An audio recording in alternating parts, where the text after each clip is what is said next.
Good day, Facebook friends! It's me again, Leia. Ngayon ay January 20, 2024. At ang gospel natin ay according to St. Mark chapters 3 verses 20 to 21. Ito ay patungkol sa hindi pagsang-ayon ng pamilya ni Jesus sa kanyang mga ginawa. Sa ating buhay, meron talagang mga pagkakataon na kahit ang ating pamilya o yung mga taong malalapit sa atin ay hindi nagugustuhan ng ating mga desisyon sa buhay.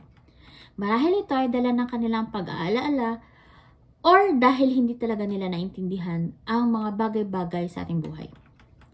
Kung may mga pagkakataon na ganito, lagi nating alalahanin ang tagpong ito sa buhay ng ating Panginoong Jesus. Mas nanaig sa Kanya ang pagmamahal sa Kanyang kapwa kaysa kung anong iniisip ng Kanyang pamilya. Sa mga desisyon natin sa buhay, marahil ay may pagkakataon talaga na mas malakas ang simpatya natin sa kung anong iisipin ng ibang tao o ng ating pamilya. Pero paano kung yung pagdidesisyonan natin ay alam natin na mas makakabuti sa atin? At ito yung matagal na nating pinapanalangan sa ating Panginoon.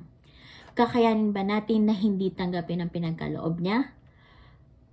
Magiging mahirap man ang pagsubok nating kakaharapin, kailangan nating magtiwala at ipagkatiwala ang ating sarili sa ating Panginoon.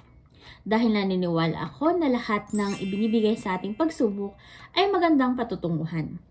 At ang lahat ng ito ay binibigay sa atin para sa ikabubuti natin. Magiging mag-isa man tayo physically sa pagsubok na ito, huwag natin kalilimutan na mayroong nandyan para tayo ay gabayan at samahan sa lahat ng hamon na ating kakaharapin.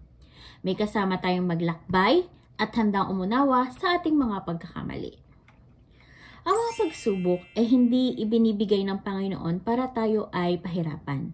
Bagkus, para tayo ay palapitin palalo sa Kanya at mas patatagin ng ating pananampalataya para sa Kanya. In every situation and decision that we make, we must not forget, have faith that Jesus is always there to guide and lead us. Trust on all His works and goodness that He gives us. And most importantly, is to love yourself and others the way He loves you. That would be all for now. Don't forget to subscribe to our YouTube channel, Facebook PH, download the Facebook app, or visit and register at www.facebook.ph.